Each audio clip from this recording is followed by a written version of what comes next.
শখের বাক্স বলে কথা, চলুন দেখি কিভাবে বানিয়েছে। যদিও আমি এটা পুরাটাই রিসার্কেল করেছি, এটি একটি ক্লিপের বক্স ছিল।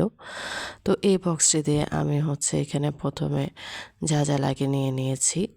তো এই দেখুন, কালার নিয়েছি, চট নিয়েছি, খেজুরের বিচিগুলো নিয়ে নিয়েছি। এটাকে কি আমি পুরোপুরি আঠার সাহায্যে এগুলো সব লাগিয়ে নিয়েছি। এরপরে প্রথমে এটা সাইজ অনুযায়ী চট কেটে লাগিয়ে নিয়েছি আঠা দিয়ে চারিপাশে। এরপরে আমি এটাকে কালার করে নিচ্ছি।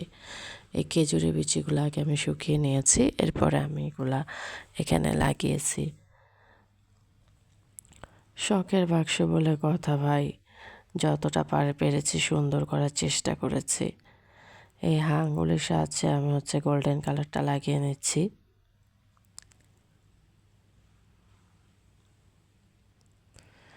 এই পৃথিবীতে অ্যাকচুয়ালি কেউই কারে না। এইটুকু জীবনে মানুষের অনেক চা পাওয়া।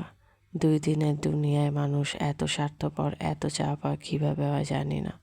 যাকে বাদ দিয়ে এসব কথা, আমি আমার কাছে ফিরে আসি।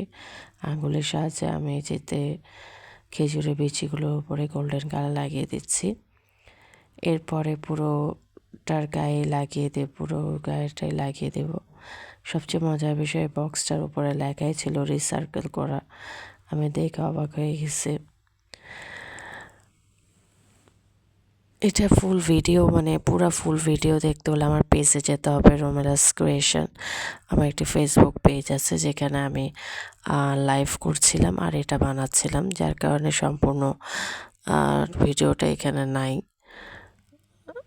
তবে যারা আমরা ডিআইওয়াই করি তারা আমরা জানি যে কীভাবে কোনো কিছুর উপরে কোনো কাপড় কিংবা কোনো কিছু কীভাবে পেস্ট করতে হয়, লাগাতে হয়। যেমন আমি এটার মধ্যে আঠা লাগিয়ে তারপরে এই চটগুলো লাগিয়ে নিয়েছি। পুরোটাই আমার জিরো বাজেটে আমি করেছি, একদমই আমার টাকা খরচ হয় নাই বলতে পারেন। শুধু এই কালারগুলো দিয়েছি এইটুকুই যা।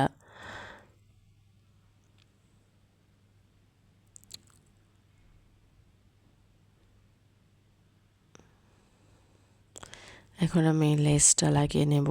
এই আঠাটার সাহায্যে আমি খেজুরের বিচিগুলোও লাগিয়েছি এবং চটটাও লাগিয়েছি। তো আমি এই আঠাতে কি লেসটা লাগিয়ে নিলাম গোল্ডেন কালার। এটাও আমার আগে ছিল পুরানো।